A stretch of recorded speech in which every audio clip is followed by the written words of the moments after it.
Hello, okay, yeah, looks like I am live now. So, Ryan couldn't make it today, so I'm filling in for him. Hey, Grizz, good to see you here. I have fuck all planned for this. No, I don't have absolutely nothing. Last minute, I called up a couple poems. So, not being well prepared, I just decided to grab a couple poems by Charles Bukowski, and I find this set pair nicely together. So I'm going to start with this. And then beyond that, I have nothing at all planned. So if anyone shows up and has something they want to talk to, go ahead and write in the comments, and I will check the chat once this is done. So the first one by Charles Bukowski. So, you want to be a writer. If it doesn't come bursting out of you, in spite of everything, don't do it. Unless it comes unasked out of your heart and your mind and your mouth and your gut, don't do it.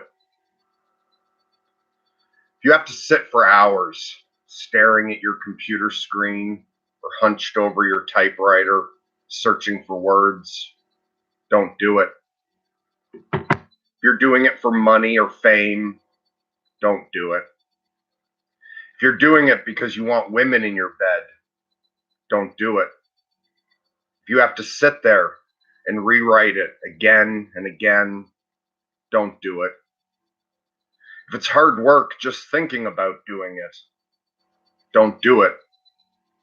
If you're trying to write like somebody else, forget about it.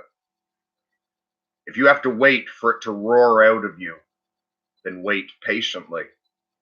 If it never does roar out of you, do something else. If you first have to read it to your wife or your girlfriend or your boyfriend or your parents or to anybody at all, you're not ready. Don't be like so many writers. Don't be like so many thousands of people who call themselves writers. Don't be dull and boring and pretentious. Don't be consumed with self-love. The libraries of the world have yawned themselves to sleep over your kind. Don't add to that. Don't do it. Unless it comes out of your soul like a rocket. Unless being still would drive you to madness or suicide or murder. Don't do it. Unless the sun inside you is burning your gut, don't do it. When it is truly time, and if you have been chosen, it will do it by itself, and it will keep on doing it until you die or it dies in you. There is no other way, and there never was.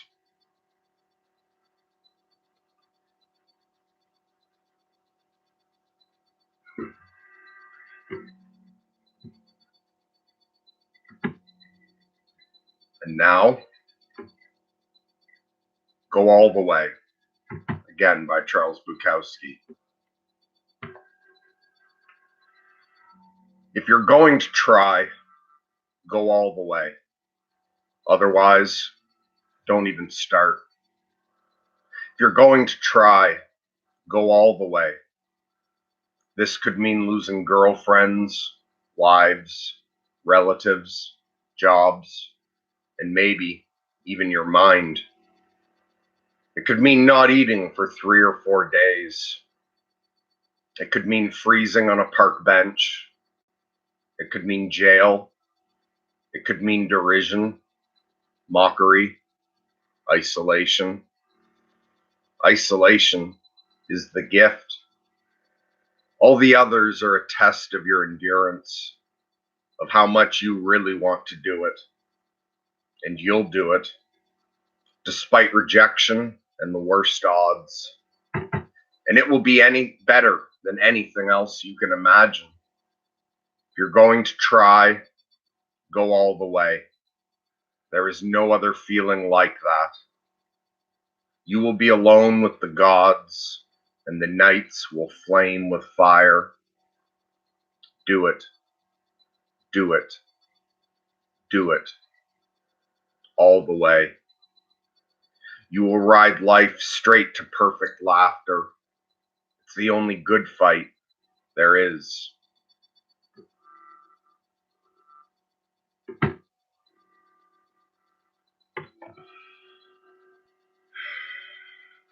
All right, so it looks like a few other people have joined.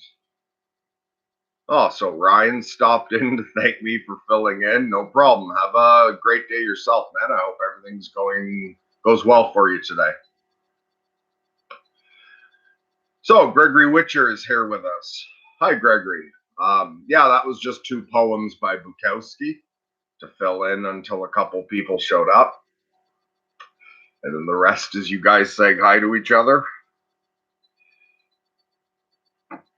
I'm not all that awake, and I really don't have anything else at all prepared. Uh, so the first one was called "So You Want to Be a Writer." They were both Charles Bukowski.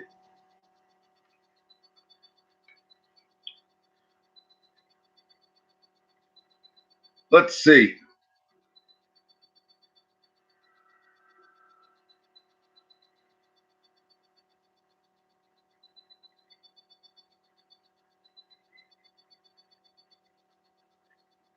I'm very content to just sit quietly. But hey, Nolan, good to see you. How you doing, Nolan? We should talk again sometime if you're interested. It's been quite a while. We talked to or not we, just I talked to James the other day, which I don't know how long until it'll be posted. But talking to him made me think afterwards about how you're doing.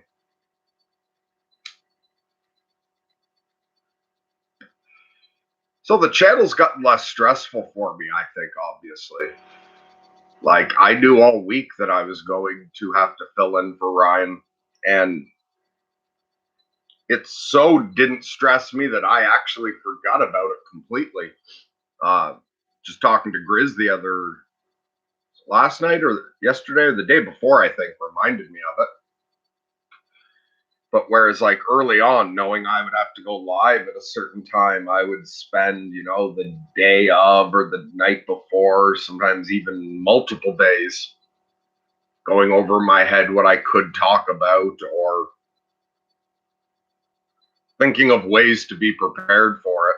Whereas I didn't have that at all this time.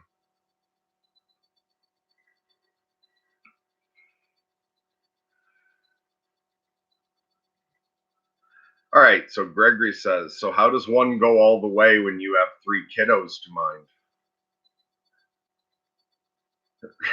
And yeah, Grizz has a good answer. If you're going to raise kiddos, raise them all the way. Um, yeah, certain poetry doesn't apply the same to parents as to others.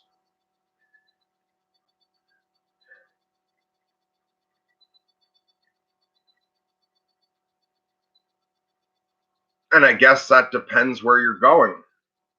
There's places where you could take them with you. And then there's places that perhaps parents with small kids shouldn't go.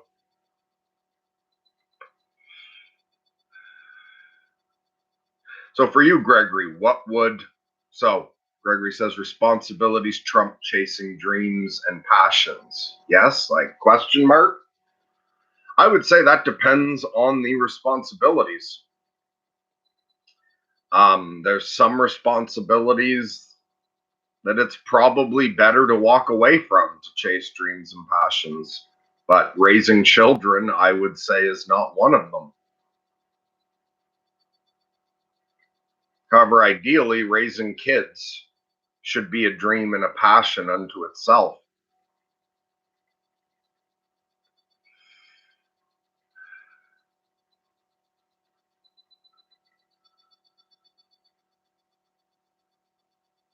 And then there's always once the kid, like, How old are your kids?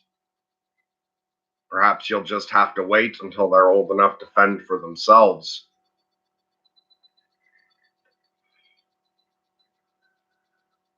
Nolan says, yeah, I've been thinking the same thing. I'll probably send an email soon so we can set something up. Awesome. And Ryan's still busy for a while. So the last couple calls Grizz set up, it was just me. I talked to Kemet and I talked to James. Those will be going up soon. So if you want to talk to both of us, we'd have to set it for a little bit further on. But if you just want to do a one-on-one chat, I could probably fit something in pretty soon. Gloff is, hey Gloff, how you doing, man? Gloff says, hey Merc, I'm busy, so I can't really stick around. Hope you have a good day. Well, thanks for stopping in to say hi, Gloff. And same thing with you. You and I still have never talked. But I think in a few weeks, I think Ryan's got more time. We should finally have you on the channel sometime. Daniel's here. Hi, Daniel. Hey, and Andrew's here. How you doing, man?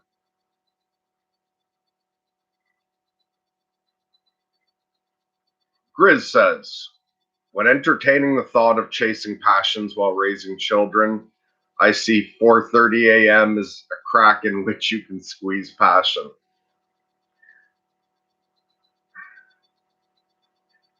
Yeah, once you complicate anything too much, it becomes very hard to give general advice.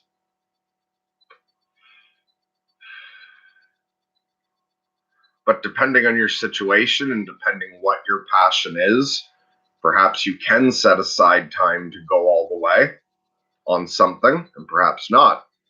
Hey, James, good to see you here. I had such a great time talking to you the other day, James. And like, it held for a good 24 hours to 48 hours. And it was just the fact that everything was going so well for you. It made me feel really good about all of us. It was just really nice to see somebody actually make such significant progress. And it made me feel better about doing the channel, made me feel better about myself, and yeah, about all of us. One of us doing well, in a way, is all of us doing well. And so I really enjoyed talking to you the other day. And yeah, it stuck with me.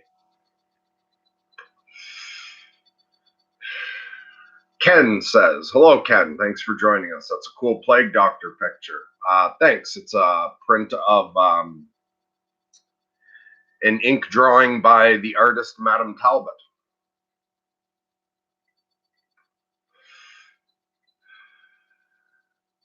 And well, I never chose to have that in the background for this. Like, this is just what was hanging on the wall beside where I always sit.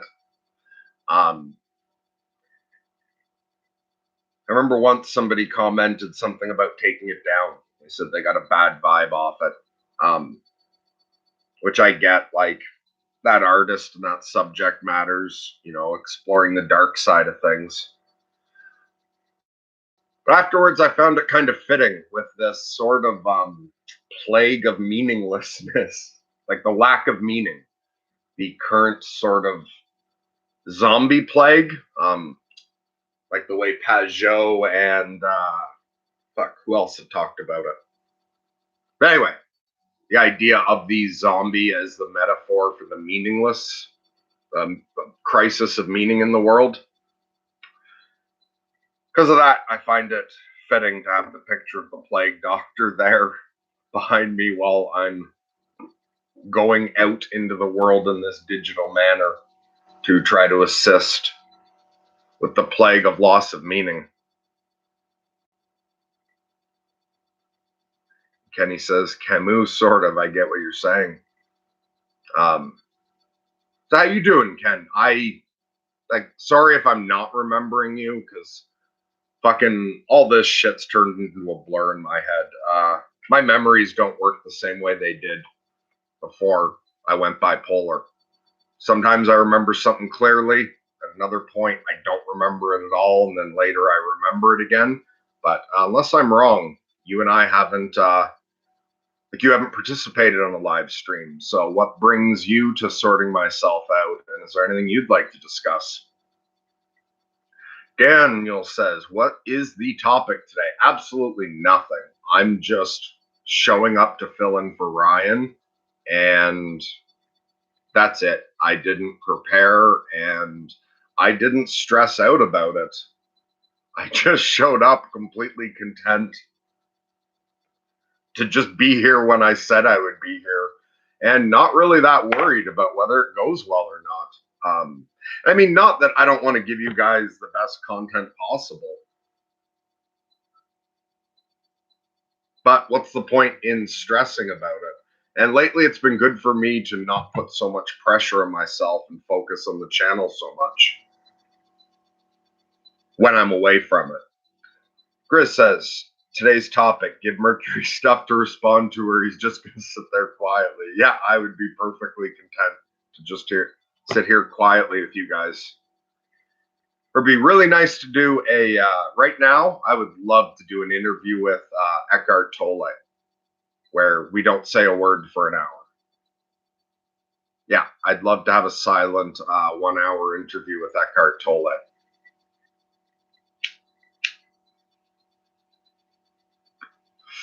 James says, yeah, I really enjoyed our conversation too. I'm really glad that you enjoyed it, and it helps motivate you to do the channel. Yeah, it really does. I mean, I've gotten all the feedback helps keep me motivated. But there's been a fair amount of feedback where people are telling me that they appreciate what I'm doing because they're struggling so much. And like people responding to the it's okay to not be okay sort of message I live, which is great. I love helping people stuck in hell. Like I love shining a little bit of light into any hell I can. But there's something particularly encouraging about seeing you find heaven. That was just a different kind of encouragement from other feedback I'd gotten.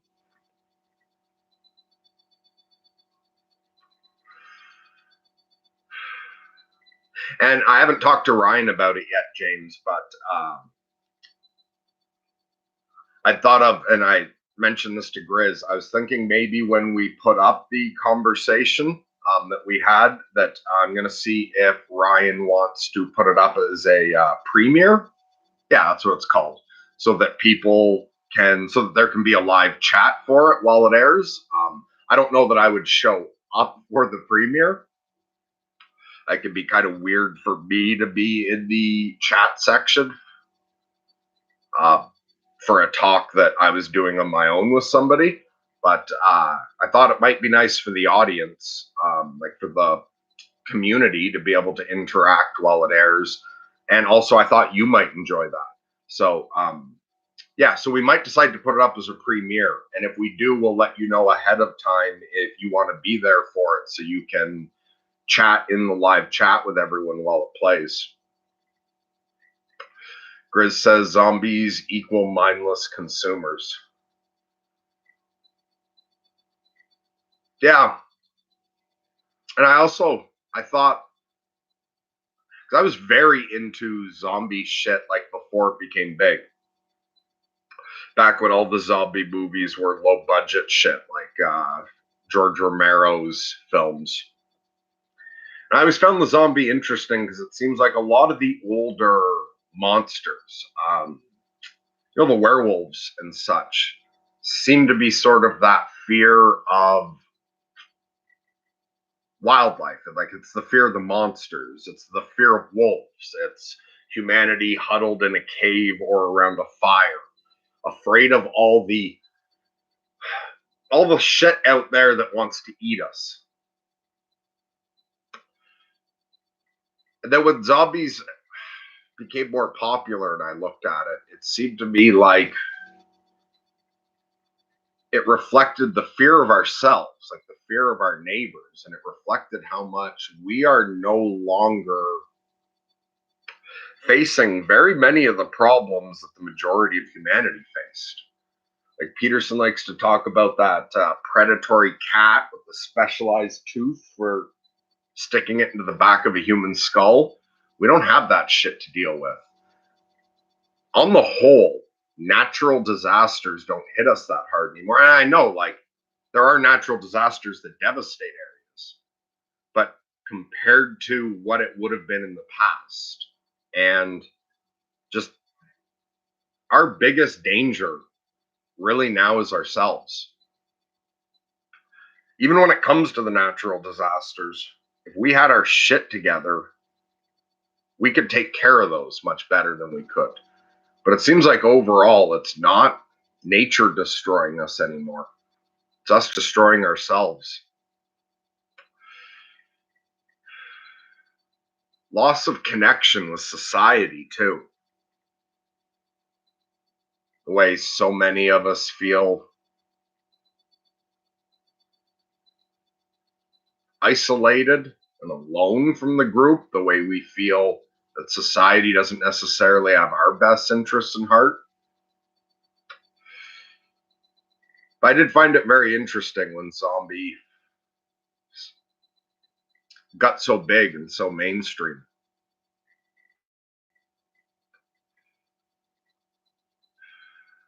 Okay, Gregory says, I'm the crazy guy who wants to live stream my life and use the sorting myself out mentality to be the platform to turn politics on its head.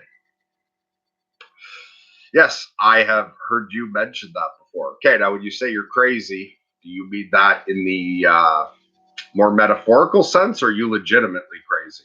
When I call myself a lunatic, I'm not being hyperbolic. I'm fucking nuts. I'm insane. Are you actually insane, or are you using that more the loose way?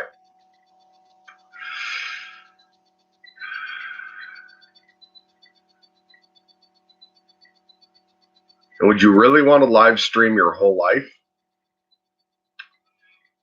How much of that could possibly, sorry, this isn't a comment on you. I was about to say, how much of that could possibly be interesting? Not as a comment on you, but just on the average person.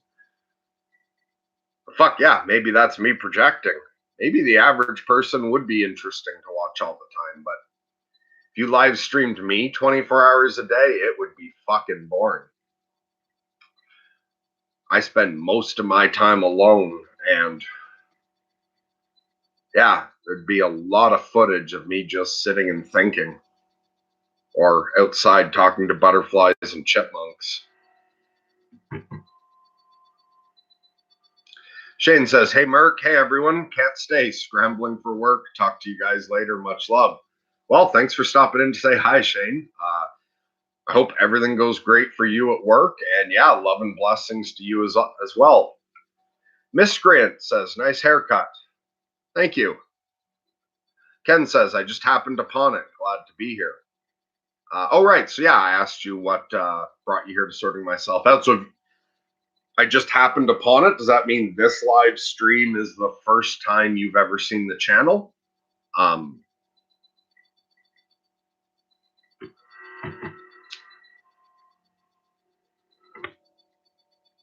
Gregory says, I want to provide a template for others to copy while avoiding the narcissistic propensities of public life. I go all the way. Would it be detrimental to their well-being?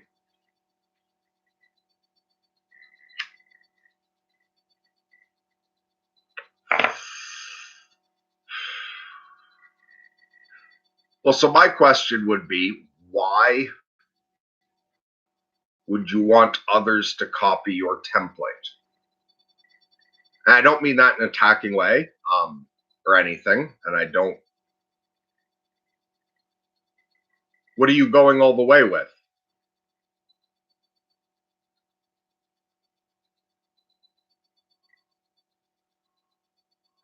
Miscreant says, where can I get some of your crack? Even if I knew where you could get crack, I don't think I would pass it on. As much as I do think that anyone should be able to do whatever the fuck drug they want as long as they don't cause a problem for other people.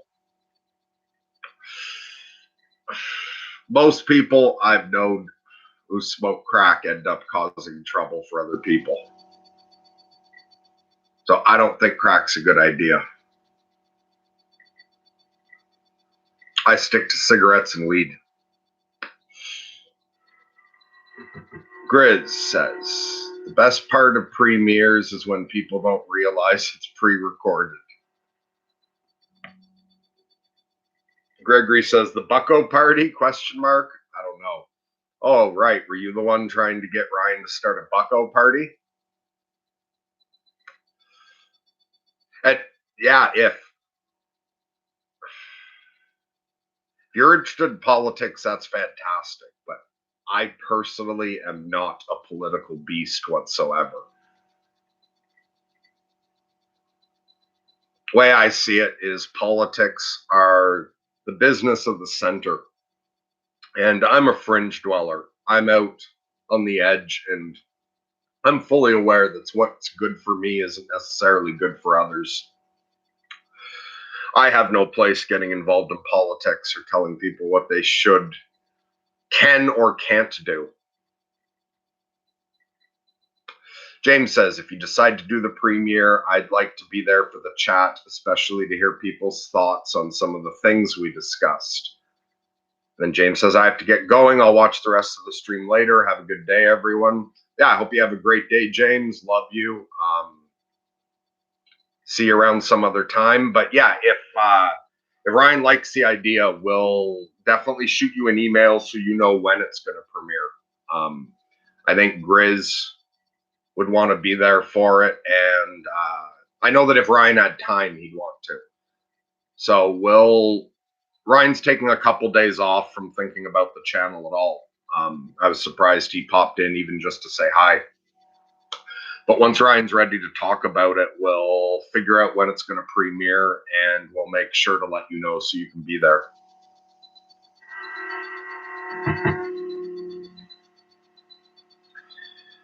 Spartacus says, if Yellowstone blows up, though, we're not going to like that. What the fuck did I say, or did someone else say? I don't know where that came from. Like what that's in reference to. And I don't know that much. Yellowstone's like a park in America, right? Is that the one with the natural geysers?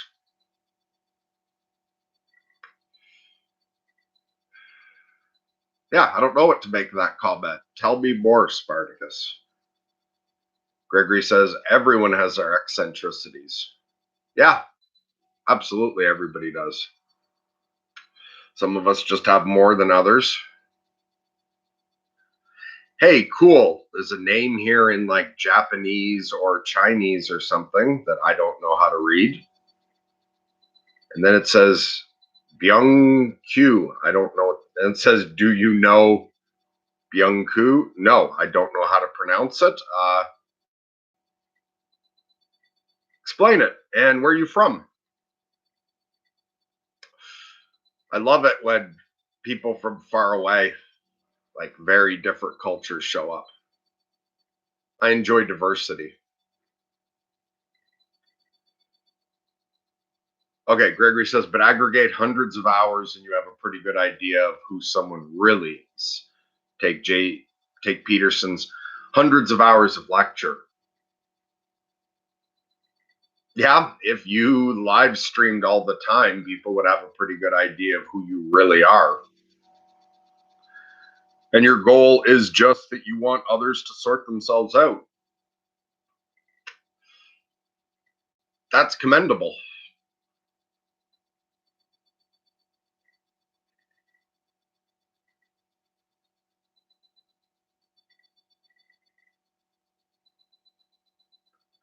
So what kind of things are you doing to sort yourselves out? If you were to live stream yourself all the time, what would the average day look like for you? Shug Arbdeen says, Mike here. Good to meet you, man. I'm sure you've answered this, but what's the idea behind the stream? All right, so good to meet you, Mike. The idea behind this particular stream is just me showing up to fill in for my partner. So, for someone else who'd said that this was their first time popping on, yeah, for anyone else new, the idea overall with the channel, it started out with Andrew Jokum, inspired by Jordan Peterson's self-authoring. He started the channel a couple years ago, and he did a combination of posting clips of Peterson and showed his own self-authoring. So he used the channel to try to motivate himself to make a lot of changes. Um, Eventually, he found doing the channel was too much. He got tired of living his life out in public. He um, he talked about a few things that later decided were more private than he really wanted to be discussing publicly. So when he was done with the channel, like when he decided that he didn't want to do it anymore, he asked myself and Ryan Holsapple to take it over for him. Felt like I think to a certain degree, felt like he sort of owed the community something that had built up and that had been so good to him for so long. And he wanted us to take over so that community that had built up didn't just dissipate into nothing. So Ryan and I took it over, the initial idea being just to do what we can with the channel to help people continue sorting themselves out.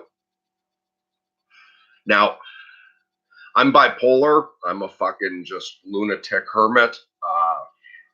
Living way out in the fringe, I'm very much the yin from the yin yang.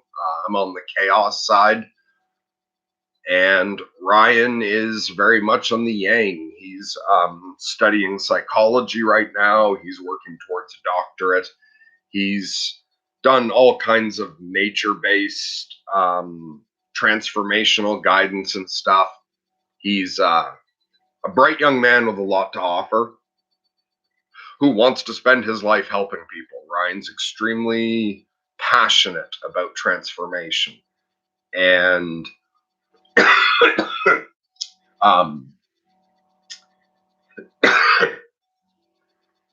so aside from my nonsense on this channel, Ryan does live streams on his own. And usually Mondays from 1 to 3 is Coffee with Ryan. It's just he was busy this week, so I'm filling in for him. When I go on live by myself, it's called Lunatic Live.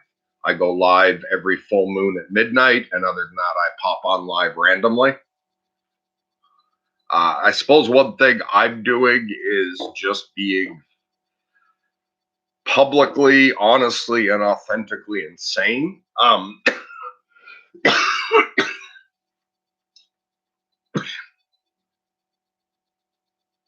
Just to show people that that's all right. And aside from both of us, just go. And when Ryan goes on live, he often has much more structured content.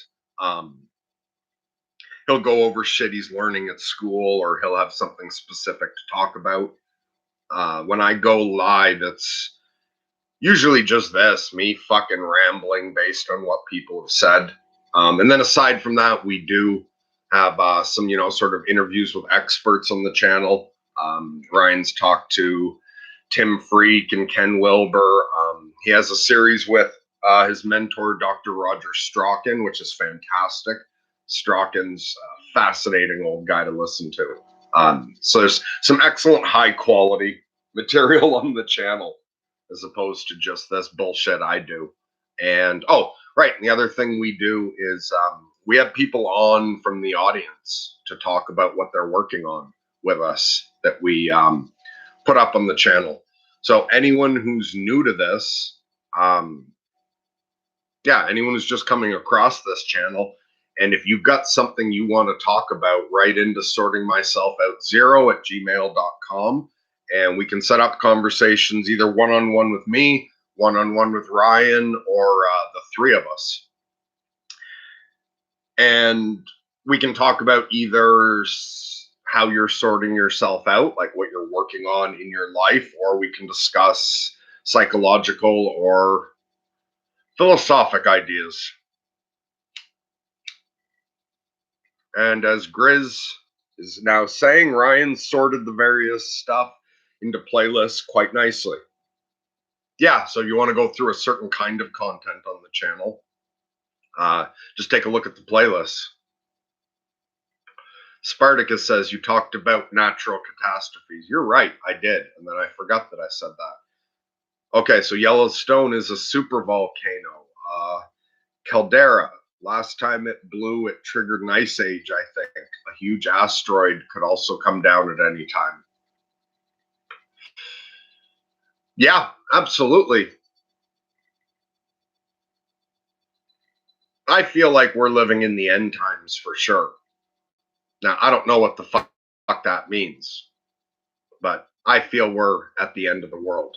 Whether that means some sort of natural disaster or a man made disaster that actually wipes out all or the majority of the population, I would not be surprised if that happened. However, the end of the world, apocalypse, revelation, could just mean the removing of the veil. Could just mean the end of the world as we know it. So when I say the world, what I'm thinking about isn't the world as it is. I'm thinking of the world as I understand it. The mental construct I've built up that represents the world. Each of us are the center of our own universe. What we think, the way we experience the world changes it more sometimes than actually changing what's outside of us. The end of the world might just be the end of the way things are. Although already, clearly, we're not in the same world any of our fucking ancestors were.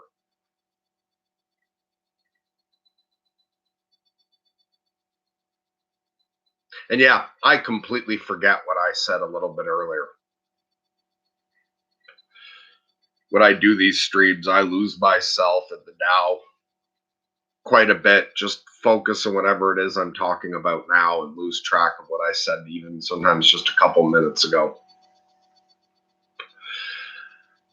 Shug says, I can tell you, man, it's nice to just bullshit from time to time. Yeah, it is. So anything else you want to talk about? And Grizz says, what's your take, experience with the tarot? I've got a little deck someone bought me for Christmas once, and I've used a few times and had some interesting experiences. With tarot is with everything. I like to keep in mind that I don't know.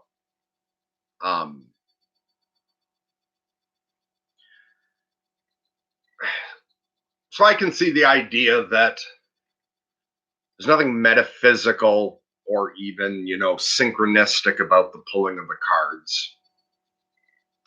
But just that by pulling these symbols that are rich in like archetypal meaning will inspire the person doing the reading to understand things the way sometimes just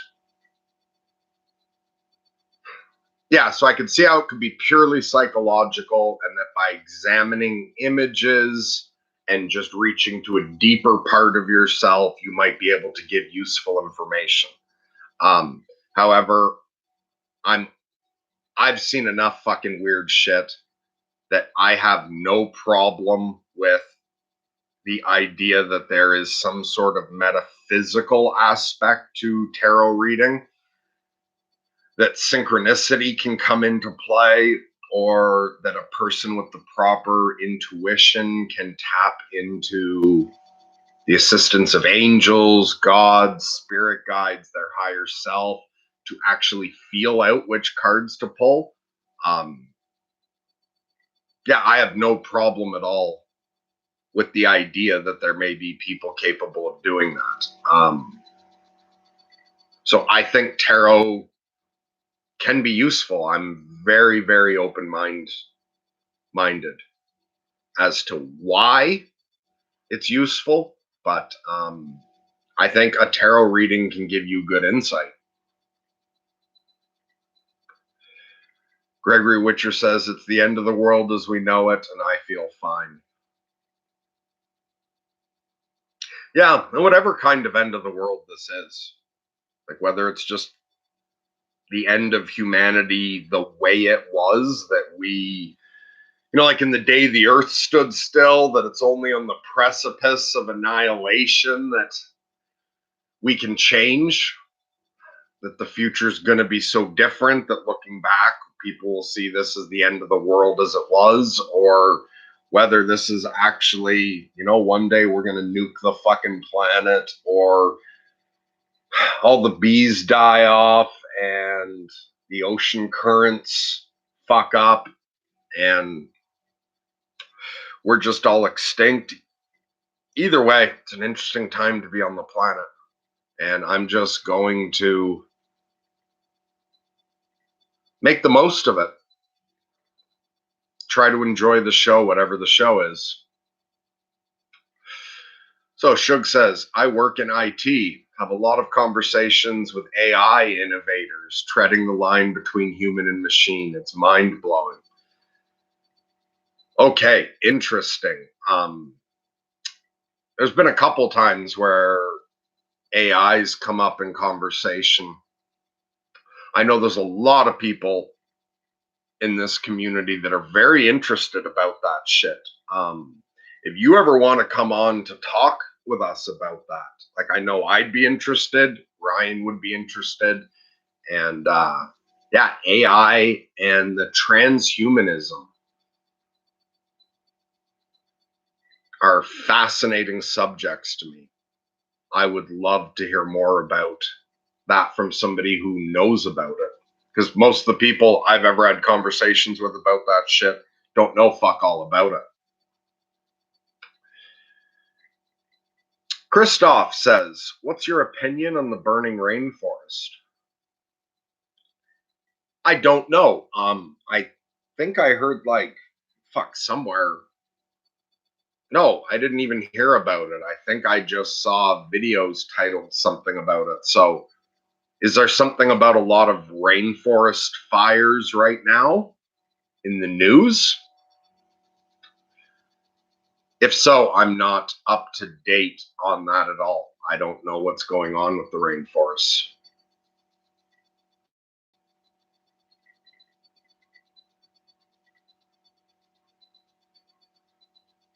Shug says, the end times, as you mentioned, as a change in perceptions of reality. I think there's no choice but to go through this end times of the old perception soon. Yeah, absolutely. We can't continue with the mindset we've used to get us here. We've just gone too far with this. We've got to change our perception if we're going to survive. Yeah, I think that's absolutely true. And for me, one of the reasons I can be so nonchalant about the idea of the end of the world, and I don't find it either as upsetting or even as exciting and invigorating as other people do, is I feel like I've been through it on my own already. So when you talk about like phenomenological reality, what you've experienced, like I said already, I'm bipolar, and I had 2 extended psychotic breaks early on before I started learning the art of being a madman. When it just completely overtook me, both my psychotic breaks involved the end of the world. And the second one played itself out long enough that I really experienced the end of the world. I thought it had already happened. So for me, I have already experienced the apocalypse. I've gone through a personal apocalypse, a personal end of the world that at the time I thought was like the actual end of the world. Turns out it wasn't. Turns out it was only my experience of the end of the world. But whether it's a delusion or the actual reality, I went through it. And thinking it was the actual end of the world and then understanding later it was a personal apocalypse.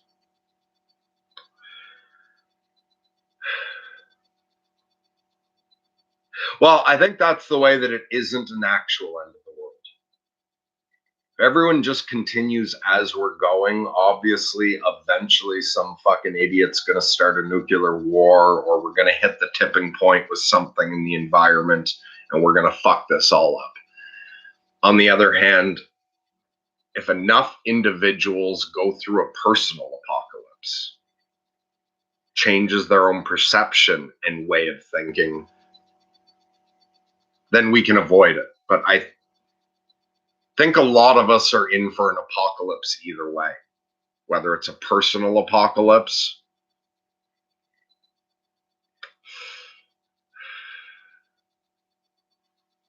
Gregory says, Shrink for Men, Dr. Tara Palmatier YouTube channel has been swell for me helping sort myself out. Akira the Don's music on repeat has been helpful too. Not sure who that is. Someone else recommended Tara something on another live stream, and I did check out her YouTube channel. I don't remember if she was a doctor or not, so I'm not sure if you're talking about the same thing. I remember I checked it out just a little, really liked it, subscribed, intended to go back and check out more and didn't. And Gregory says there should be an app for the that I have been seeking, fellow sorters, seekers. Lex Friedman's YouTube channel is a good resource for AI type info and thought experiments. I've never seen that channel either. And I was just about to mention our Discord, and Grizz has done it for me. So we've got a link there for our Discord.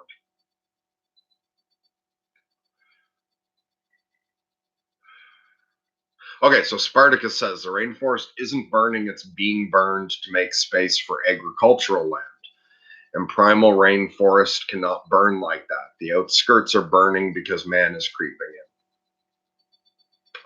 in. Okay, so the general phenomenon of burning down rainforest to make space for agricultural land. And then you say later, but in the 90s, deforestation was much worse.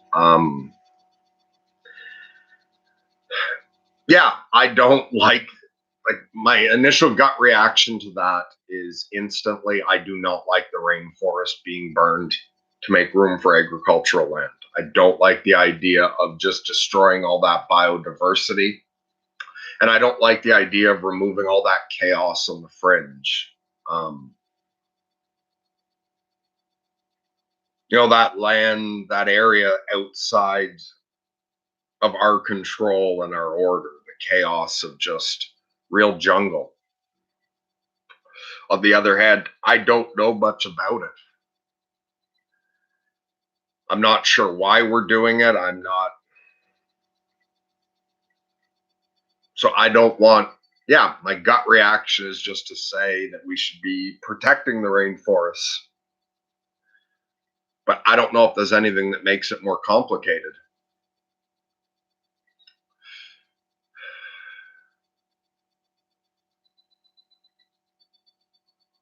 We're going to have to find a way. For a long time, humanity could stay in that mindset of us against nature because nature was so much more powerful than us for so long. But we're getting too strong to keep acting like it's us against nature.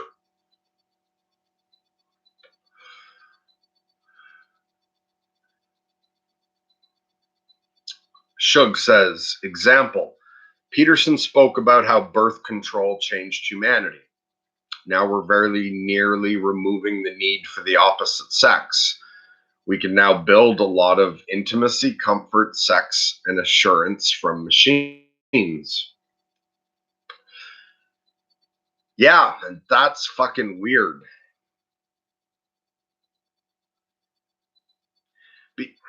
Be strange if AI ever became conscious, like truly self-aware. That would be something different, but From what I understand, the current like AI sex dolls that they're putting out are just, it's an imitation of a person. I can't imagine that being a real replacement.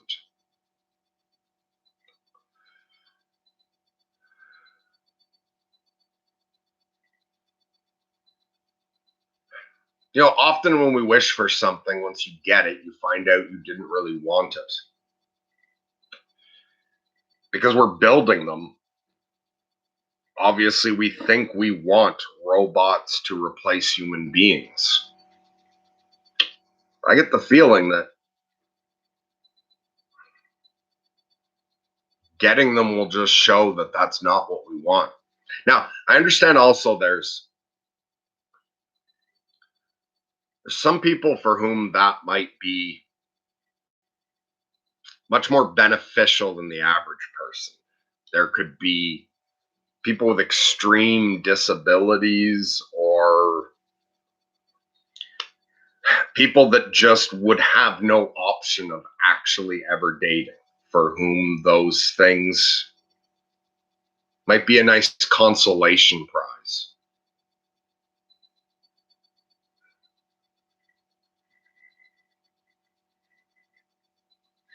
But the traditional model of a family, I think, is a lot more special than the modern world's treating it.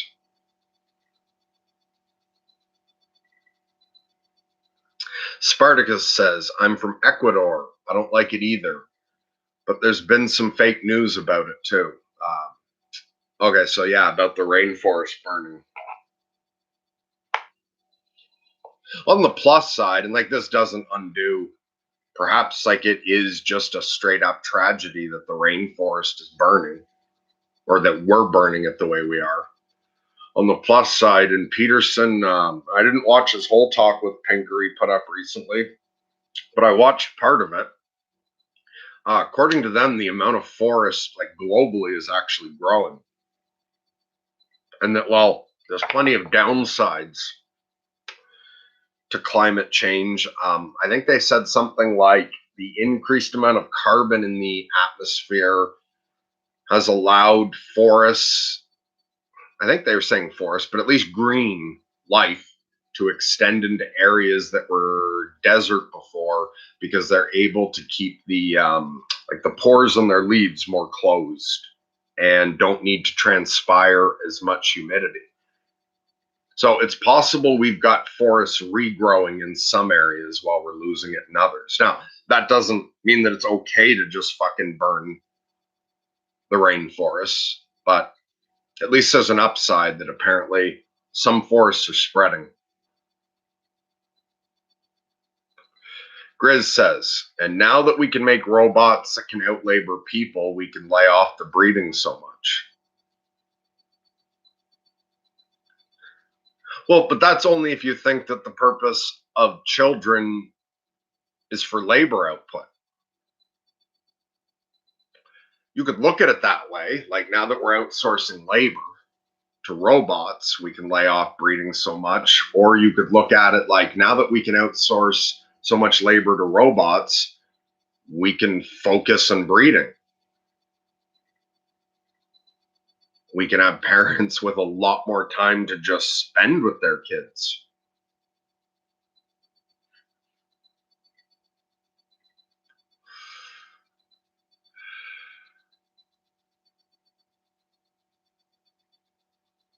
And if we can automate enough, like I know with the current, like with our current paradigm where to get resources, you have to work. Even if you just find some sort of busy work or you find even counterproductive work that you can trick people into buying some garbage they didn't want before you invented it, will get bored of later and is just a waste of resources. But instead, if we could take advantage of the fact that we can create mechanical slaves to do all the work we don't want to do, then life could be less about production and life could be about the expansion of consciousness. And then you might want just as many or more kids around.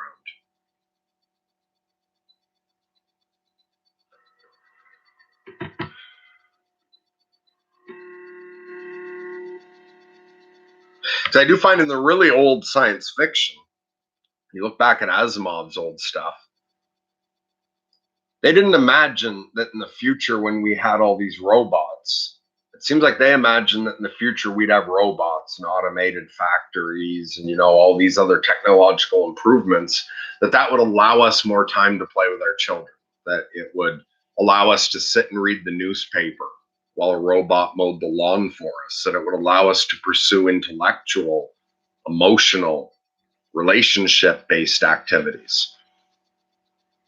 But all these things that supposedly save time have not saved us time at all.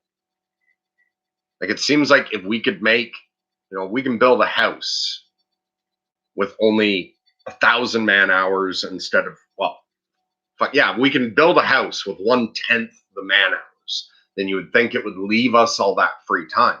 But instead, what we do is just assign less people to building houses, and we still fill their schedule just as full.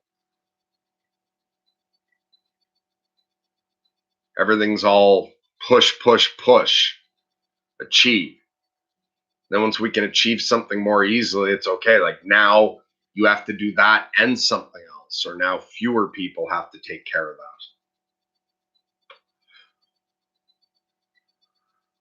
Gregory says, who here would want to go grab a beer with a fellow sorter? There should be an app for that, or coffee. Yeah, I don't drink alcohol at all, and I don't go out. I'm really a fucking hermit. But the idea of sitting down and talking to people face to face is appealing. So for like regular human beings, like most of you folks who aren't just cut off living in your own world, it would be neat if there was some sort of app for people to meet people in their local areas. So they could set up to talk to people face to face. We've also played around with the idea of holding a retreat maybe one day if this keeps going long term. I would enjoy talking to some of you face to face. Maybe one day we'll hold some sort of retreat in my area so it's close enough I can go.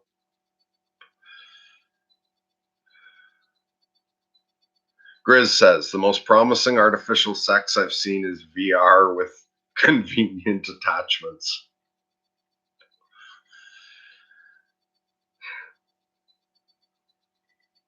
Yeah, but I think that's still empty. I think there's a spiritual, an emotional component to sex that, again, so even the casual one night stand type sex becomes closer to that because you're not interested in the person for their soul or whatnot.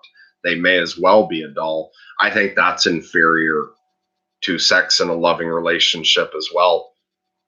So, yeah, while that might be very tantalizing and intoxicating in the moment, I still think that will leave you with an empty feeling. I don't think that matches up with real love. Dick Justice. Hey, Dick, good to see you. I've got a peace out. Great stream so far. Lots of good topics. I'll catch up with it later. All right. Hope you have a great day. Thanks for stopping by. Grizz says, yeah, I'd prefer we outgrew the notion that you need to earn your living. Yeah, I personally would prefer that as well. And sometimes I wonder, it would take like a good AI to do this. But I wonder what would happen if we developed like a really great AI system. It doesn't even need to be like that level where it's actually conscious. But if we had an excellent AI, and again, like I think like Sam Harris points out, it's what we tell the AI to do is very, very important. Like, what would we even do with an AI if we had it?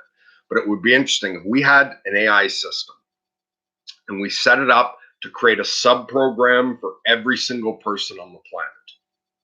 So that Essentially, it's got a sub-program that attaches to each person, where each sub-person, yeah, each one of those sub-programs is meant to devote itself to the one person, so to understanding that person's view and taking their perspective. And I wonder just what if an AI just asked everyone, what would you like to do?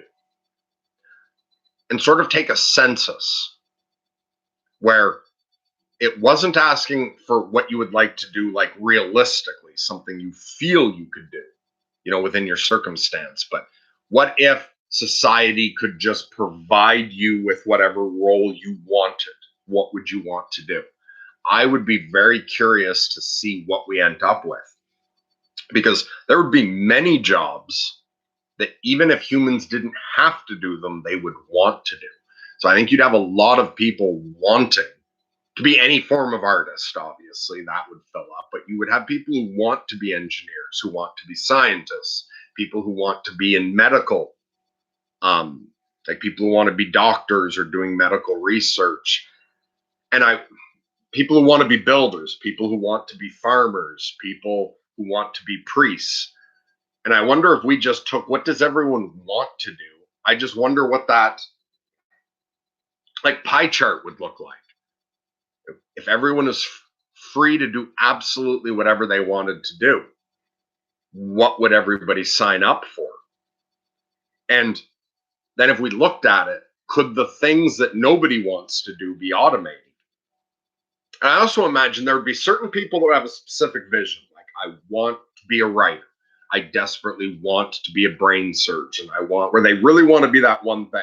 They want to work, in expanding our territory into space.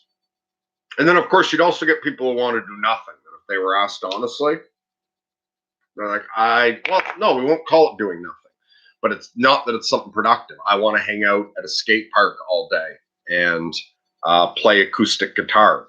I want to spend all my time fucking playing video games. I want to whatever. And then I also imagine you'd have a group of people that want to help, but don't necessarily have anything specific.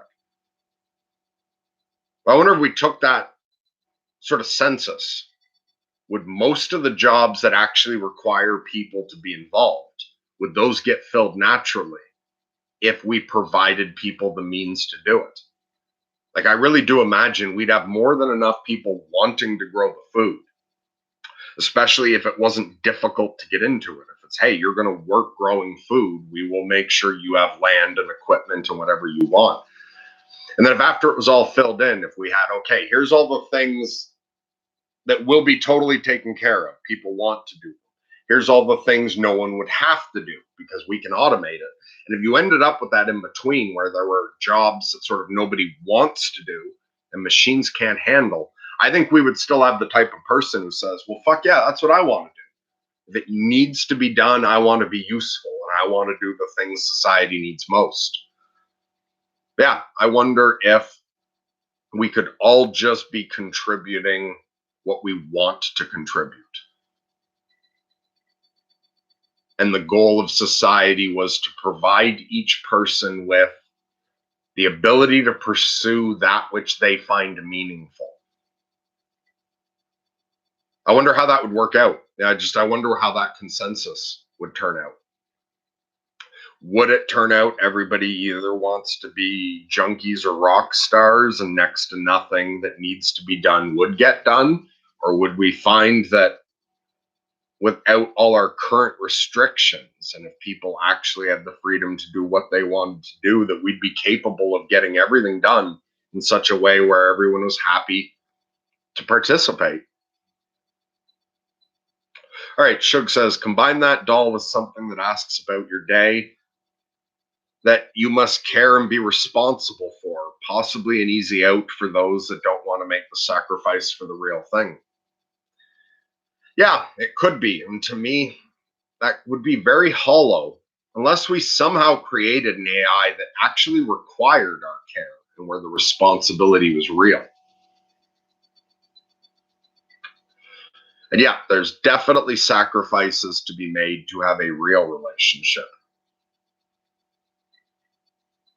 But then there's the extra benefits you only get from a real relationship. And then are the sacrifices that you have to make for a real relationship, are those actually something that counts against real relationships, or is that something that counts for them? We don't understand what really makes us happy. So often we think, oh, if I just had this, I'd be happy. And then you're not fucking happy at all. And sometimes you think, fuck, I don't want to do that. And then you do it and you feel better having done it. Is sacrifice good for the soul? Should we perhaps be more grateful for the difficulty our spouses and partners cause us?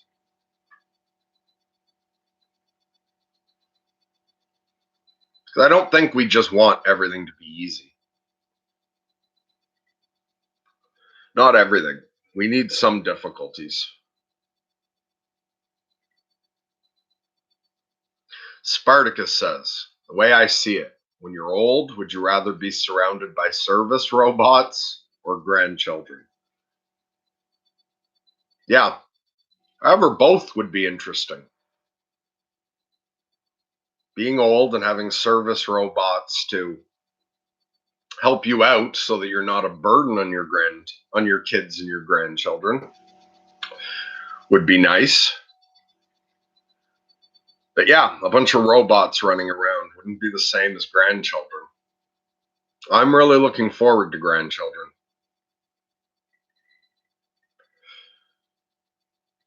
Spartacus says, be fruitful and multiply if you have the opportunity. Yeah. When I was younger, I didn't want kids. And I never thought I would. Then I fell in love with a single mother. And since then, had a kid together as well. And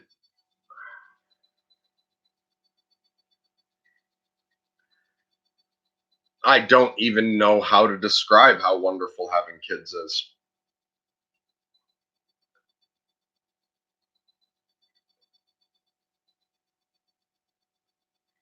It can be worrisome to think of how many people in the current population aren't having children, because we don't know what that does to us collectively, psychologically, like to the collective, what we're going to do to the collective unconscious when so many fewer of us have kids and grandkids. But having children is an amazing experience. Hey, Gabber, good to see you. How you doing? It will be true for robot owners. Robots will be the new slaves. Factories will not need new workers. Joblessness will be higher. Yeah, and the word robot even comes from the word slave, right? Fuck, what fiction? Some very early fiction written in another language. I know this. But anyway, in another language, they were using the word like slave. So there were mechanical slaves. And that's what robot means, is just slave in another language.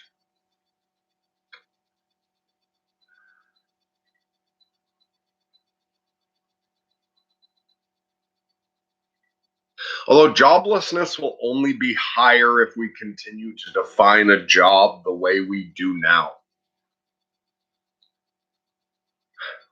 There's plenty to be done in the world.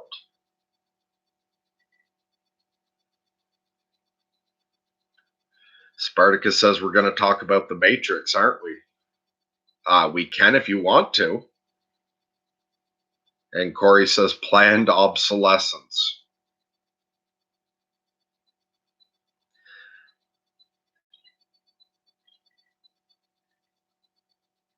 Yeah, but we're only making ourselves obsolete if you define your value through production.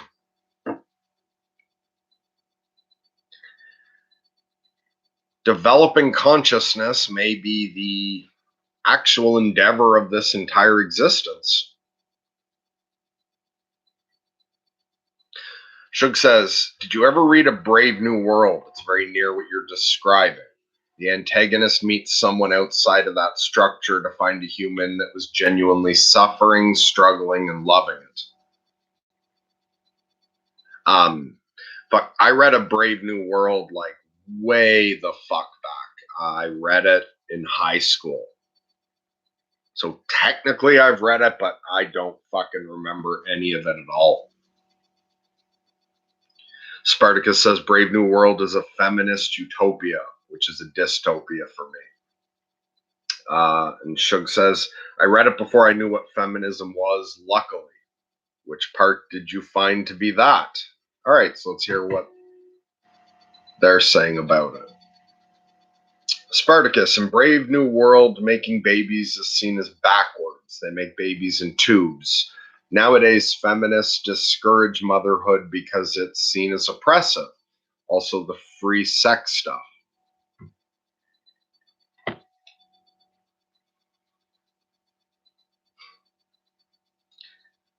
Well, that's strange, isn't it?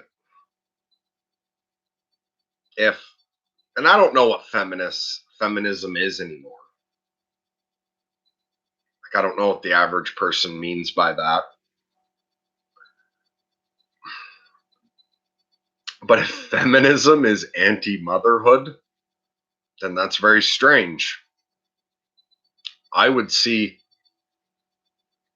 what I would consider to be a reasonable form of feminism to be very pro-motherhood.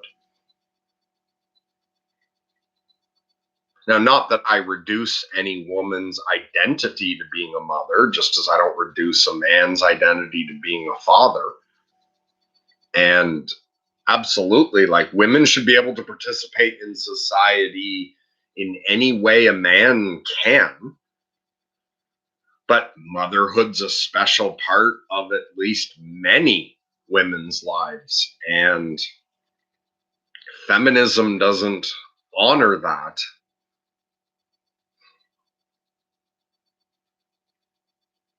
And I have trouble seeing how it's feminism.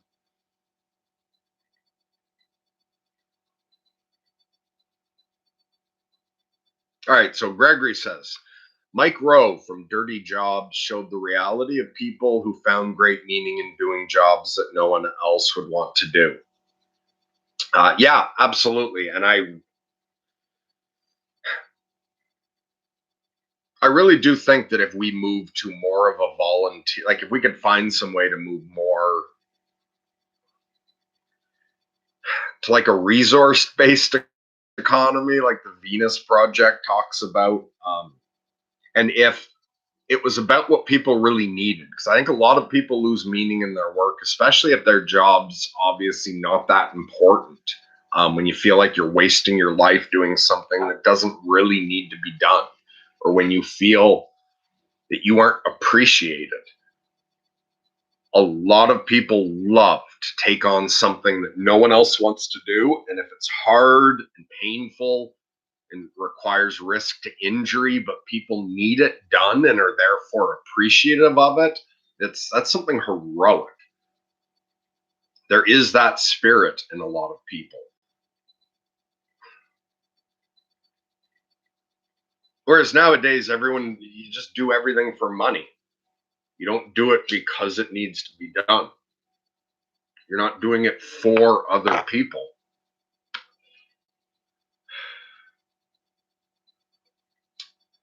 And Gregory says the meaning crisis will only get exponentially more harried. Any known triviality of meaning is better than lost and seeking meaning like stabbing in the dark. Although I would also say that there is an opportunity there in getting lost and seeking meaning like stabbing in the dark.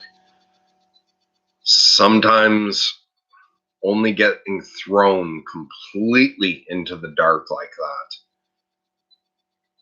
do you realize how important it is to find meaning? And so, the same way that you said in the previous statement, some people find great meaning in doing jobs no one else would want to do. Some people can find great meaning in getting lost and having to seek meaning like stabbing in the dark. Dwight Lee. Hello, Dwight. How you doing today? Says, I hope one day we can get 100% unemployment rate.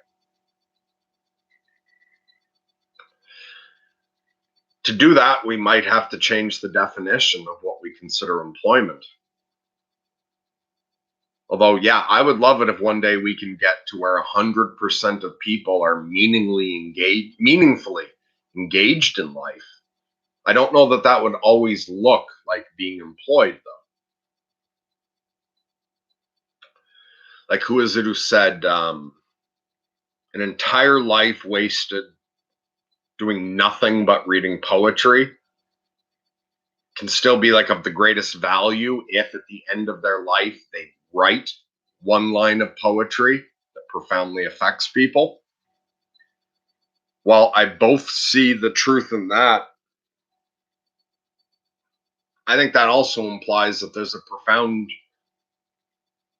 there can be profound meaning in a life spent just reading poetry, even if you don't go on to write that one poem that affects others. Poems like to be read, things like to be appreciated. The now likes our full attention. Gregory says, check etymology for robot, forced labor. And Gregory says, or even better, 0% employment.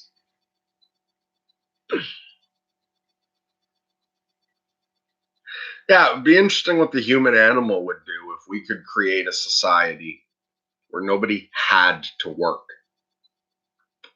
where everybody participated in things. And Grizz says stabbing in the dark gets a bad rap. I know what you're referring to, but because we were talking about the difference between real sex and not, stabbing in the dark gets a bad rap sounds like it could also be a reference to old style human sexuality. Shug says that darkness you mentioned was one of the most clarifying times of my life. We'll always be grateful for it. And then Gregory's laughing at stabbing in the dark.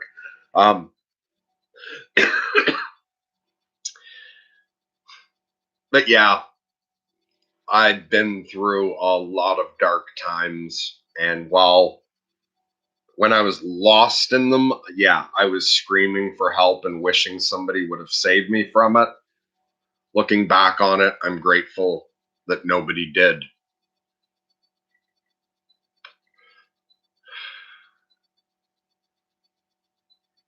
All right, I gotta go take a piss. So you guys can talk to each other or pile up some things here for me to respond to when I get back. Or you can just sit and enjoy your now. But yeah, I'm going to be back in a minute.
So, Spartacus says, I like freedom. 100% employment sounds like an authoritarian regime. 0% employment seems like Pleasure Island. Again, it's how you define things. There's a problem with Pleasure Island, and there's a problem with an authoritarian regime. I think Pleasure Island, yeah, can turn us all into braying donkeys without some difficulty. Doesn't seem like there's any need to reach a deeper level of awareness to expand your consciousness. It'd be nice to have a society where you could debate as to whether it's 100% employment or 0% employment, because everybody's engaged meaningfully, and that it just depends on how you define it.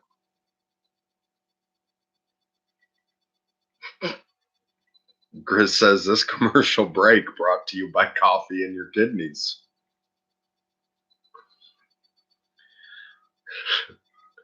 Thanks for being here, Grizz. You're a delight. Spartacus says, in other news, I've been a few days without weed. It sucks. And Grizz says that's called involuntary tolerance break. Okay, have you been a few days without weed involuntarily and that's why it sucks? Or are you trying to quit? And even though you chose not to be smoking weed, it sucks. Yeah, even though I'm a pothead and I find it's good for me, I know that what's good for one person isn't always good for another. And if anybody is trying to quit weed, we're here to offer support with that, even though I never intend to.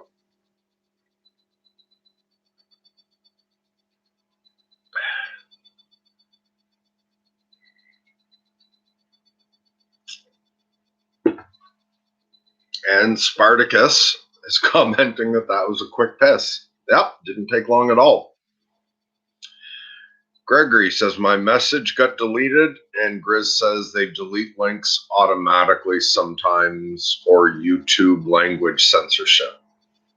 Yeah, if anyone tries to post a link, other than a moderator, I think it gets deleted automatically.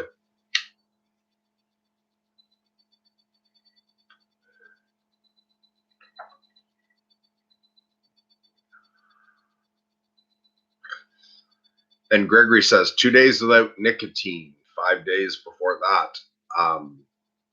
Good for you. Kicking smoking's brutal. When I was younger, I tried to quit smoking a few times, and it was always just brutal.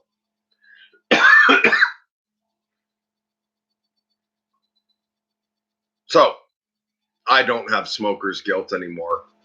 I'm going to just continue smoking. I find it helpful. And compared to the side effects of some of the other medications they'll give bipolar people, I'm not worried about the side effects of smoking. And I think, yeah, smoker's guilt is more unhealthy than the actual smoking. But for anyone else trying to quit smoking, I know how brutally hard that can be. So good for you. I hope you manage it. And Spartacus says involuntary, yeah. All right, well, that sucks. It would also be nice to have a world with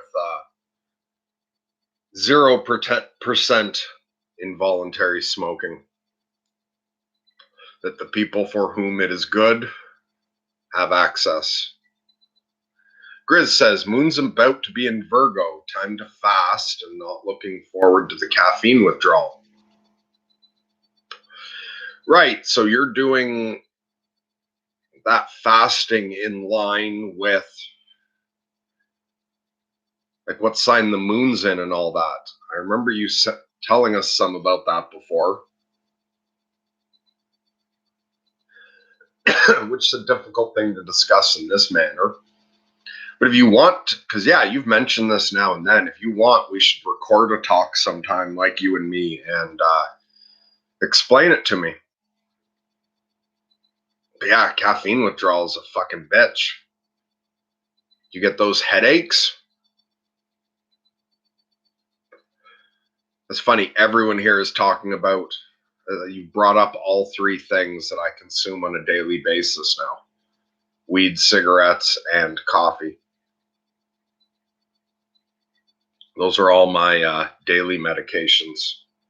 So my sympathy to anybody currently or who in the future are going to be dealing with withdrawal from any of it. Okay, Shug says, what part of the world are you in?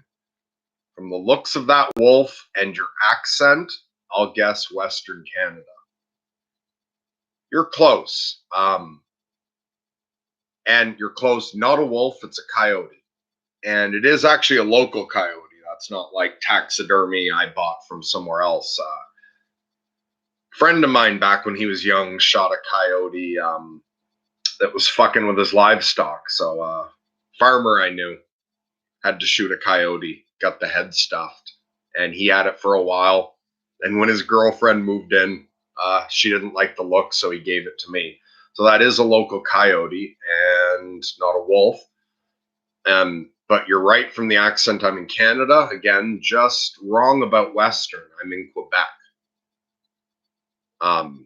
Though I'm on the western edge of Quebec. So yeah, I'm in Quebec, not far from Ottawa.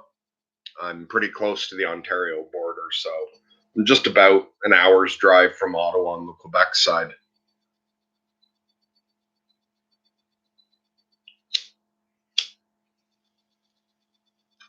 So do I have a strong accent?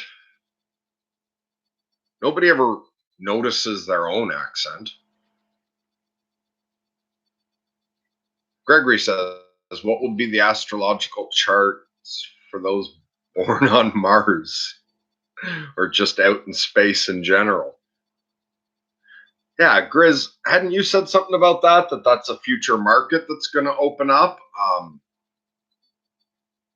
Whoever develops all the astrological charts for our descendants who are off living in space. So Grizz says, I don't say a boot or anything. Boot in space? Spartacus asks, you don't speak French, do you? Je parle un peu de français, mais pas beaucoup. I actually learned, I didn't grow up in Quebec. I grew up in Ontario. My family moved to Quebec when I was like 16.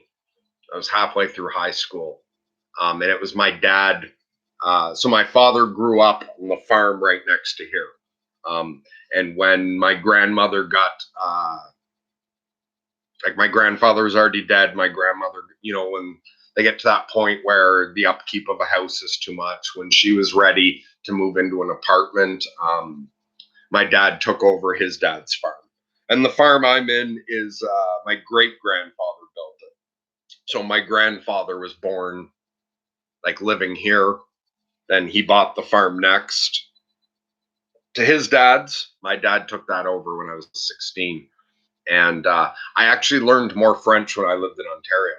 My parents made me take French immersion in high school. So my first 2 years of high school, I had French immersion, meaning half my day was in English, half my day was in French. So classes like geography and history, and like there was straight up French class. Then when I moved to Quebec, it's either English school or French school. And it's hard to get into an English school. I don't know if the laws have changed since then, but we had to show that my dad was a Quebec native who had gone to English school to enroll me in an English school. But because it was just that choice, it was either French or English, and the English schools in Quebec don't offer French immersion. So my French classes were way the fuck better. Well, and half my day was French when I was in Ontario. And then I moved to Quebec and like fuck all day in French. I went to the English school and there was no French immersion program. There was just French class. But it was way the fuck behind what I'd already learned.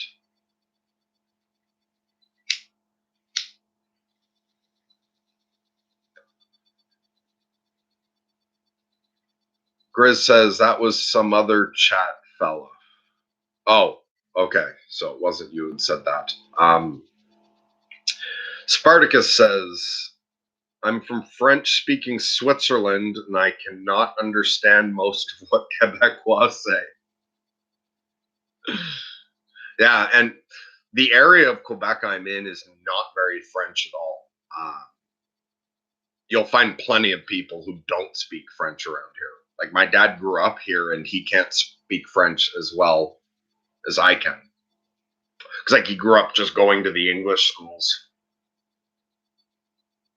And yeah, it's my dad's family who are from Quebec. But yeah, my grandparents, my dad's family didn't speak French, even though they lived in Quebec.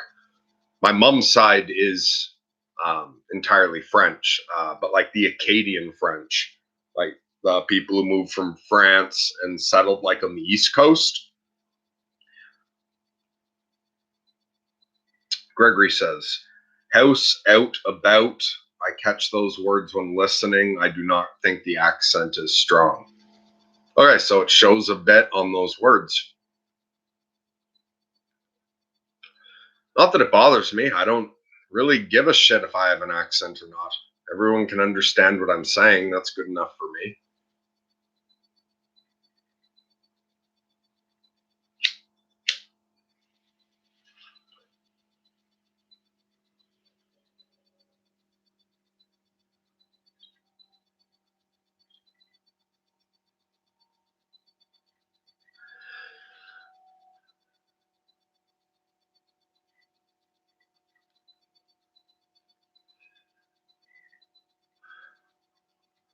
So overall, it seems like most people who've been messaging have been doing pretty good. Is there anyone out there watching who's having a hard time?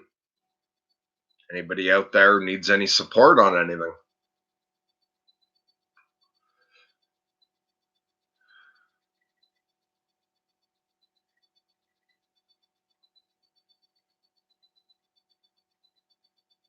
Because Ryan's fucking schedule even specifies 1 to 3, so I think I'm supposed to fill in till 3. Well, I'm completely content to just stop talking anytime.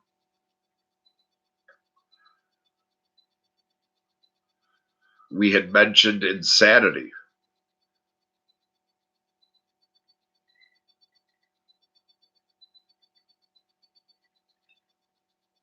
What is it exactly? That's an interesting question.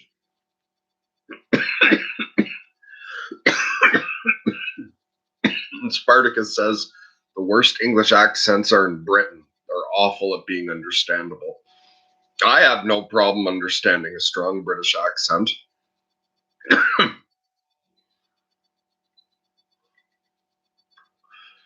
But so, what is insanity?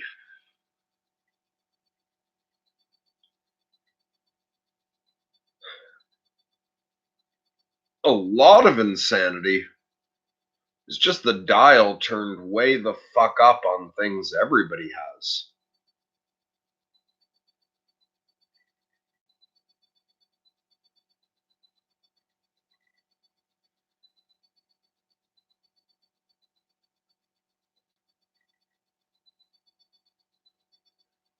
For me, I know I'm insane because I have such extreme emotions that I didn't have before.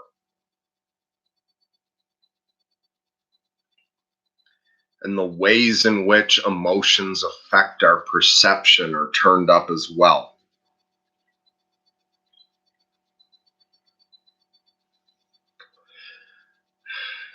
But what exactly is it? Is it just a problem with the wiring in our heads? Is it actually a mental illness? Is it a disease? Or is it just functioning differently? Is it actually intentionally there? Um, Me and James discussed some of that. when we spoke that being high in neurosis may actually be there as a benefit because of the way it seems that to push yourself to expand your consciousness, the drive for that often comes from suffering.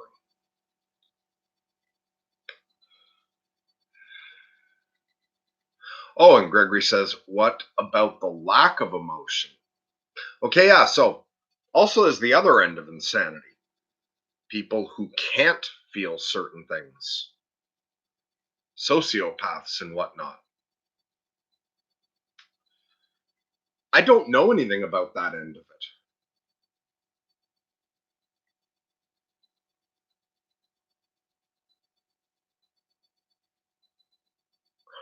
I don't think I've ever had, like, I've talked to a lot of fucking crazy people and different kinds of crazy, but I don't think I've ever talked to like a sociopath, somebody who doesn't feel emotions.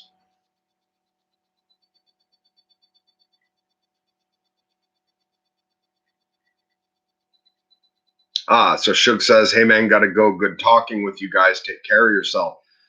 Thanks for stopping in to hang out. Hopefully, we see you again sometime. Hope you have a great day. So Gregory says, I worry about how well I'm handling the insanity of my recent divorce. My research points me to autism spectrum.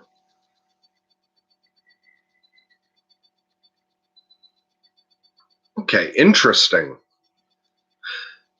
So you're going through a divorce and you find like that you're not having a lot of emotional turmoil over it. Is that what you're saying? Which makes you wonder if you're on the autism spectrum.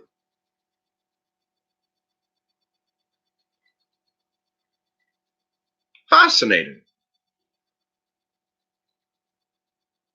It's very interesting. For me, it's the exact opposite. Everything's so turned up emotionally to such extremes. And Spartacus, the name Neurosis, like the band names, like sounds familiar. I've either heard them and I'm not remembering or haven't heard them. But yeah, if you wanted to have a chat sometime, Gregory Witcher, we could wait till Ryan's schedule clears up as well if you'd like to talk to both of us, or if you just wanted to have a one-on-one. Because ideally, this channel will have a little something for everyone possible. And I don't think we've had anything about that.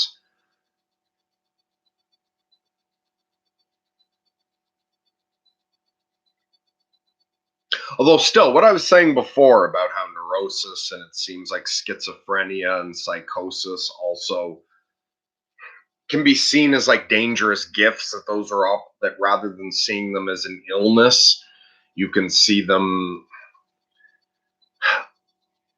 as a purposefully embedded aspect of you that allows you to perform some function here that others can't.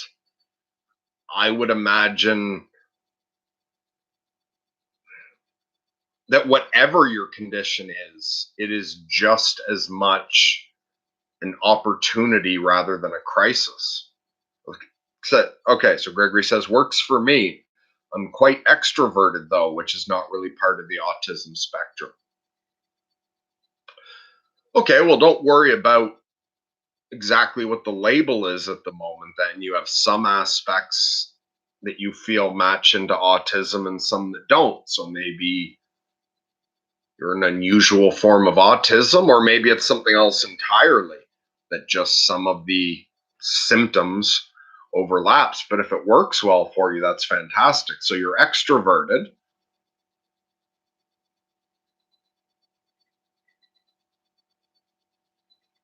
Yeah, and this is something that's going to be hard to do in this back and forth. So, and you don't want to fucking just ignore this, but if you did want to have a talk sometime, you should write into sorting myself out 0 at Gmail.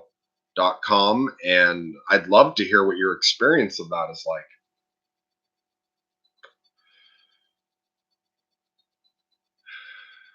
So is it just certain emotions? Like, are all of your emotions turned down, or are you like you have no emotions, or is it just some of the negative emotions you don't have? Like, what emotions do you feel?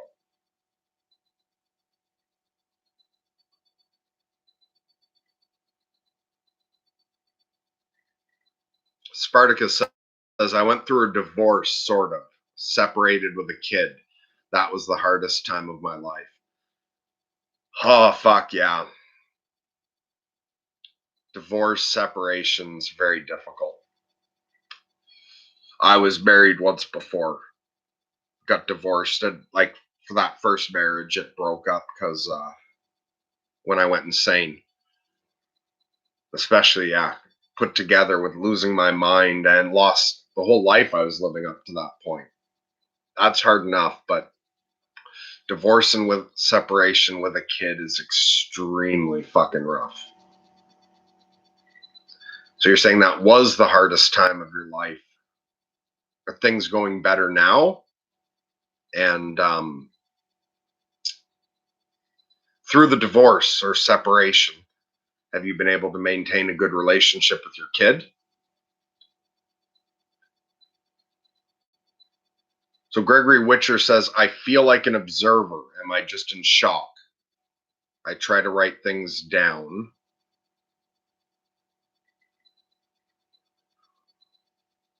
Okay, so are you just in shock? Well, that would depend. Does this seem different than before? Like in the past, did you have more emotional reaction to things? Because then maybe it is some form of shock. But if you're always like that, and Spartacus asks, how long ago did the breakup happen? And Gregory says it was January 2018.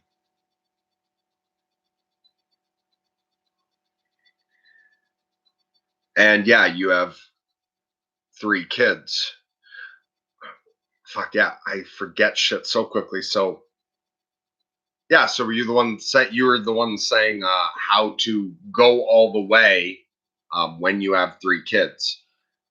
So um, if you're divorced and if this is a shared custody type thing where you have the kids sometimes and not other times, then you've got the time you don't have the kids to pursue going all the way with something, but just do it in such a way that you can be present and stable when you've got the kids around. VJ Vlog says, hello, host. Hello, VJ. And I am Mercury.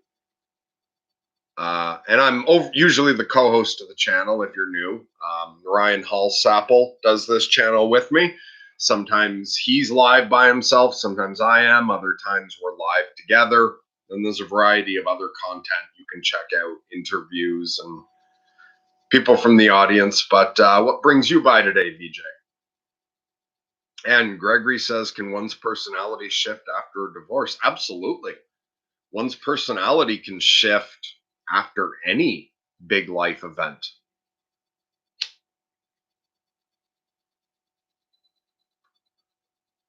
And Gregory says, I like the idea of that a lot, Merg. Thanks, I'll email. Okay, yeah. So sounds like we have a few things we can talk about. So email in and Griswold Grimm here, the moderator, he's helping with the channel now as well. So he'll be the one, he's handling scheduling and everything for this now. So anyone who is interested in talking to myself or Ryan or the two of us, write in. And Grizz has been kind enough to volunteer his time to assist in arranging all of this. So he'll check with us to find when we're available, when you are, and we'll set something up. And Spartacus says, mine certainly did change me a lot. So can a divorce change one's personality? And in fact,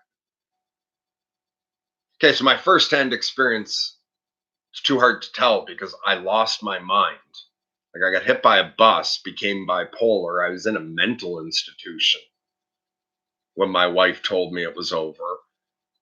So like everything changed so much and all of me changed. It was just a burning down of the old me, something new stumbling up out of the ashes that I don't know to what degree the divorce was like affected me because it was mixed in and way the fuck too much else.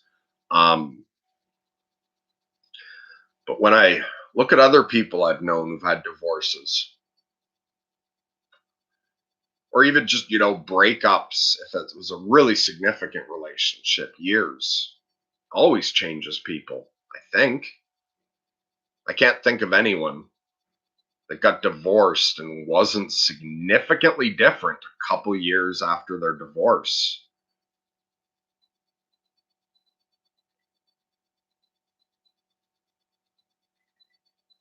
And so I would say that's the one upside of a divorce. Like the downsides are all fucking obvious. The upside is know that even though it's extremely difficult, it's going to change you a lot. And you can work with that. Um, 'Cause there are certain things, moving, taking a new job, a divorce, or being with somebody new. A new relationship can change us significantly as well. And in that sense, when you see like the stars line up so that this is going to be a time of change for you, you can look at it as an opportunity to change things that you're not happy with. So if there's been something that's been a part of your life or a part of yourself, there's a certain way you have been that you've just never been happy with and never been able to change. Notice that this situation is going to make you far more malleable, and it's a good time to try to make that change. Also, there's something you've always wanted to do. And I mean, it's not always just our significant other or our job or where we live or our life circumstances, a lack of money that stops us from doing things. Those are often present as things that can make it harder to do something. But we will also fall into using that as an excuse because of my wife or my family or my job, financial situation, whatever. I can't pursue this that I would otherwise. A divorce is a good opportunity to finally pursue something you've been putting off and examine, was that really holding me back or was that an excuse? Because part of me wants to and part of me is afraid to. So I was always using that as an excuse. When you lose something that was valuable, there's the grief for that loss. But at the same time, notice you've just lost something. So you're lighter.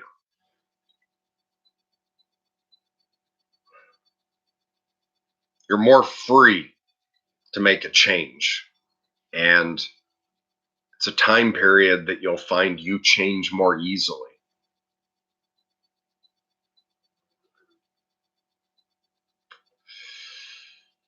And Gregory says to Grizz, thanks in advance. Yeah, absolutely. Thanks, Grizz. It's been fantastic that you wanted to help. I appreciate it so much. It really means a lot. And I know it means a lot to Ryan too. And it's been really beneficial for him to not always have to worry about babysitting my calls. So we really appreciate you helping out. Oscar says, what's holding you here? What's holding who where? Is that directed at me? What's holding me here online at the moment is the commitment to Ryan.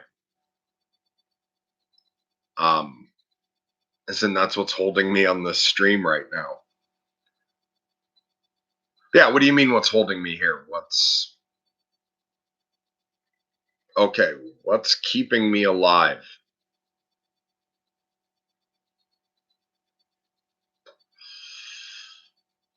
I'm committed to the experience, is what's holding me here. Like I've got other things that have attached and that help, like my wife and kids, other close family. They mean a lot to me. But even before I met my wife and kids, after I went crazy, especially going through like nearly 2 years of depression at one point, but going through repeated depressions, I am in awe of the mystery of existence. I believe there's more to it. Like, I believe in God. I don't know what the fuck God is. I'm learning to understand a little bit more about this and that I can encounter related to that mystery beyond this world. But the overall mystery, whatever's beyond, and even just whatever's present here, it feels like it's aware of me, like that, just phenomenologically. Like I said earlier, something like the now likes to be paid attention to. I really do believe that. I experience that. Seems to me that existence is aware of me as I'm aware of existence. And it's a strange game we're playing here. It's like dance of the yin yang, this mixture of heaven and hell.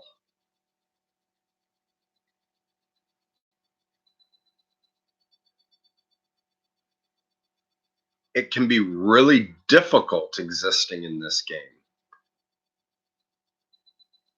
But that,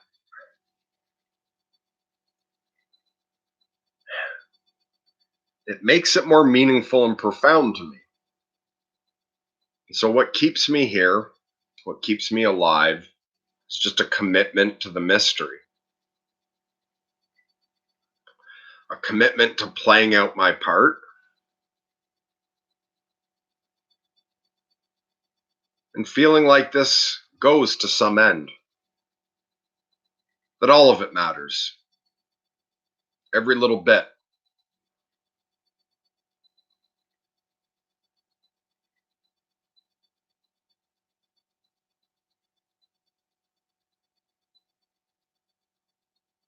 And so, it's a commitment to playing the part that I've been assigned by the mystery on the deepest level.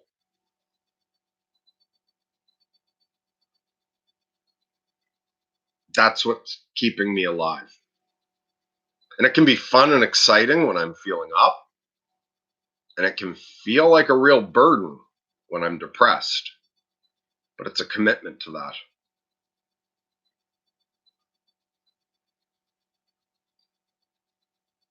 Kind of like that idea of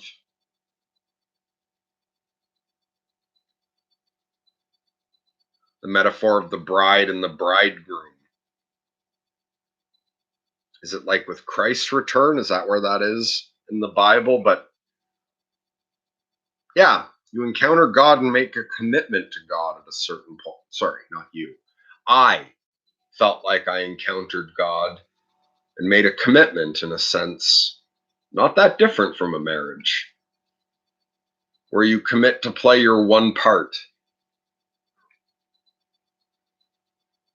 And that keeps me going.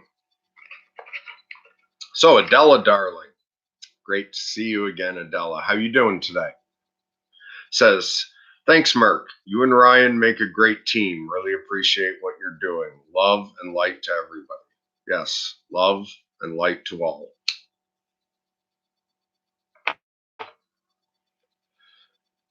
Thanks for that. And yeah, I agree. Me and Ryan make a great team. We work well together. Um, and we knew each other before doing this channel. I was, over on his other channel once or twice or something. Um, and me and him had stayed in touch, but we didn't talk that often before. We'd talk, I don't know, maybe once a month. And since taking over the channel, we've really gotten to know each other. And me and Ryan get along fantastic. And it does seem like we pair well. The conversations we have, like where it's both me and him talking to somebody, already flow really not always flow really naturally. And I'm really glad that Andrew served as matchmaker in chaining us together over this channel.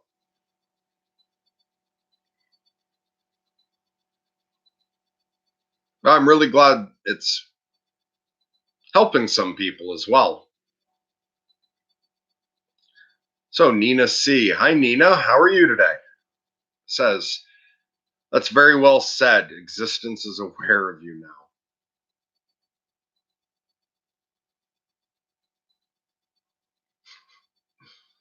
Yeah, and not just me. I feel like existence is aware of all of you.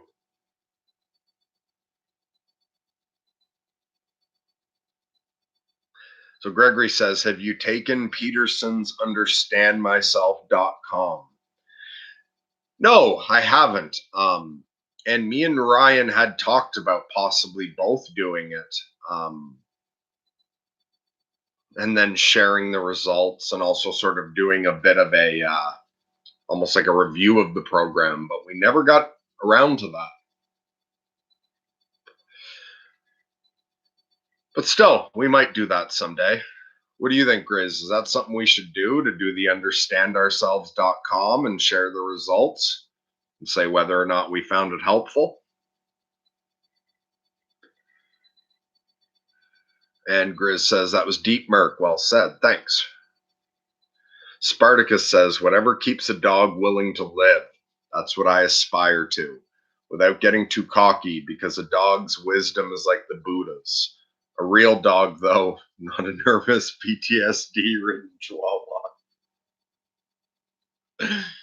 That's hilarious that you see that, or that you said that as the example, because when I was younger, my first wife got us a nervous PTSD-ridden chihuahua. So for years, back around when I was 20, we had this little chihuahua that had cute markings. It was like black and kind of had the coloring of a Doberman, the little brown spots and the brown paws. But fuck, that little chihuahua was fucked up. It was from a puppy mill. Like puppy mill made the news and everything got broken up.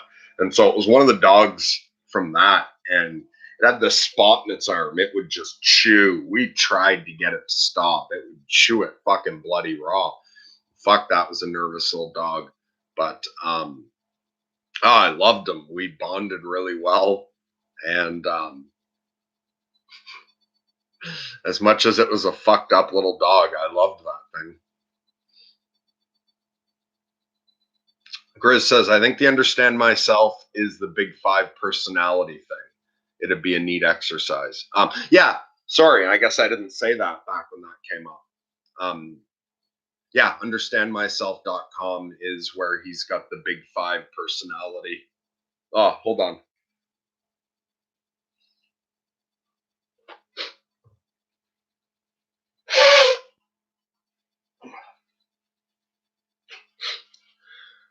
Sorry, something's releasing pollen in the air the past few days. It has me all stuffed up. Yeah, so that's the big five personality trait.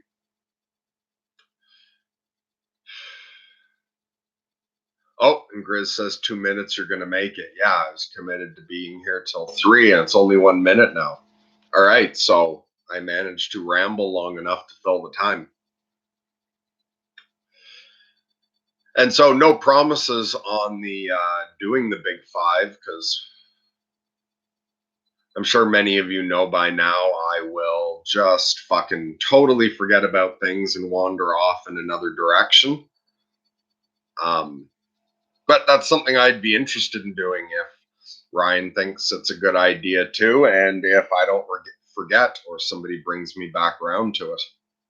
Gregory says, Myers-Briggs is not hard science enough for me. I've not taken it either.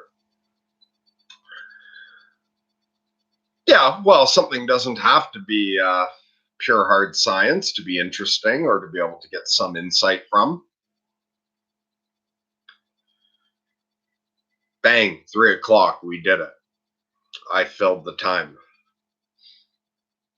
So, anyone else have anything else they want to say before we wrap this up?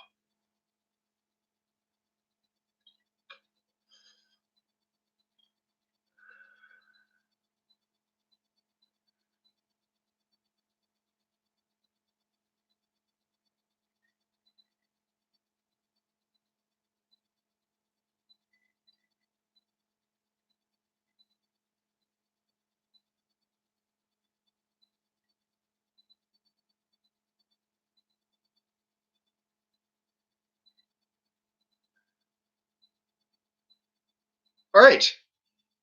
I don't see anything else coming in.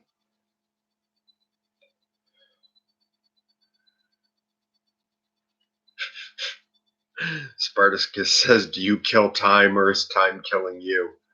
Time, you can look at it like time is always killing us, moving us one step forward to death.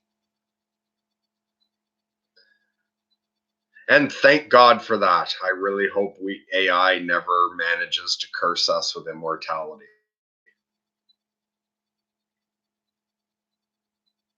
At least we know we're always being carried forever forward towards the loving arms of death, whatever beautiful mystery exists beyond.